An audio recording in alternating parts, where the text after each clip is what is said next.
নমস্কার বন্ধুরা, আজ আমি আপনাদের সাথে শেয়ার করব দারুণ একটা রেসিপি। তো আজকের করব আমি কলা পাতায় চিংড়ি ভাপা।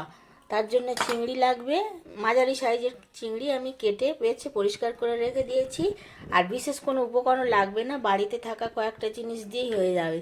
যেমন একটু পোস্ত আছে, আর একটু সাদা কালো সর্ষে আছে, আর একটুখানি নারকেল কোড়ানো আছে, কয়েকটা কাঁচা লঙ্কা, আর একটু পেঁয়াজ কুচোনো আছে, এটা লাগবে।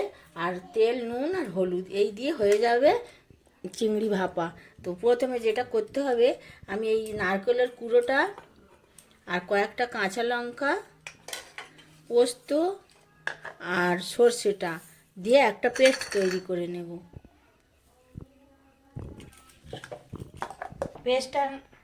পেস্টটা রেডি হয়ে গেছে। এবারে চিংড়ির মধ্যে দিয়ে দিচ্ছি কুচনো পেঁয়াজ, আর এই যেটা পেস্ট করলাম এই পেস্টের মধ্যে দিয়ে দিচ্ছি।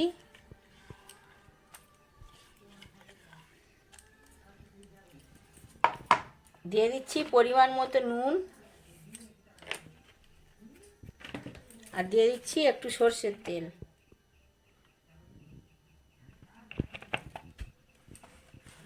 এবারে এইটা হাত দিয়ে ভালোভাবে মাখতে হবে। আর দিচ্ছি একটু হলুদ গুঁড়ো।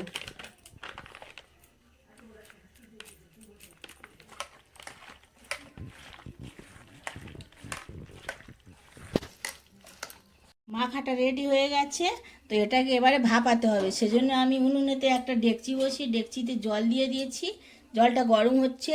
এই অবস্থায় একটা ফুটো ডিশ এইরকম নিয়েছি, এর ওপরে দিয়ে দিচ্ছি কলা পাতা। ফুটো ডিশটা এর ওপর থেকে বসিয়ে দিলাম। এবারে দিয়ে দিচ্ছি কলা পাতা, আর কলা পাতার ওপরে দিয়ে দেবো চিংড়ি মাখাটা।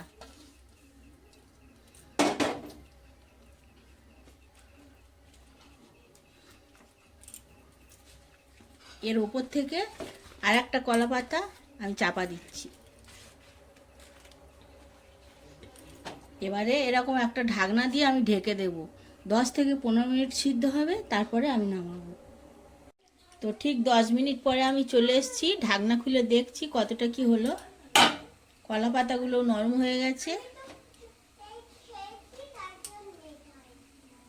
এটাও সিদ্ধ হয়ে গেছে, চিংড়িগুলোও সিদ্ধ হয়ে গেছে।